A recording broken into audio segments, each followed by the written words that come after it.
बिस्मिल्लाहिर्रहमानिर्रहीम। अस्सलाम वालेकुम। मैं हूं होम्योपैथिक डॉक्टर ज़ियाउल्लाह खान गाजी। आज हम होम्योपैथिक की दुआ एलोमिना के बारे में बात करेंगे। एलोमन होम्योपैथिक की वो दुआ है जो कि कॉन्स्टिपेशन में इस्तेमाल होती है।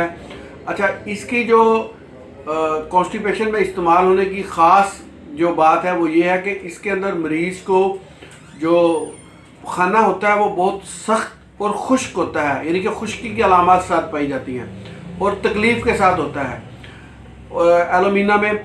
और दूसरा, इसके साथ साथ जो रेक्टम वाली जगह है वो सूज जाती है और बहुत सख्ती के साथ उसको पखाना आता है। ये इसकी बड़ी ख़ास अलामत है और ये अलामत किसी दूसरी दवाई के अंदर नहीं पाई जाती।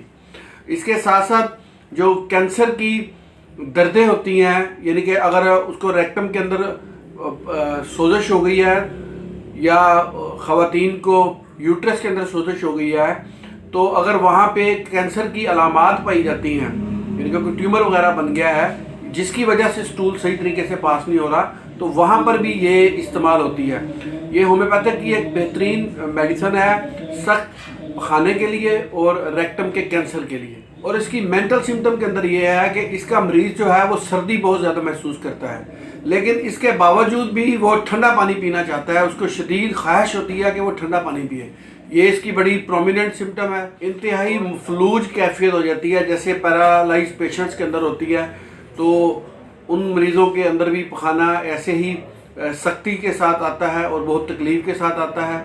इसमें जो वेन्स होती हैं, वरीदें होती हैं, वो फूल जाती हैं, अपने साइज़ में एक्सटेंड हो जाती हैं। ये एक पैथोलॉजिकल इसकी सिम्टम्स है। और मेंटल सिम्टम मैंने आपको बता दी, पैथोलॉजिकल सिम्टम भी इसकी बता दी है। अगर किसी को इस किस्म के अलामात हों तो एलोमन को इस्तेमाल करें। ये होम्योपैथिक की दवा बुनियादी तौर पर फटकड़ी से तैयार की जाती है।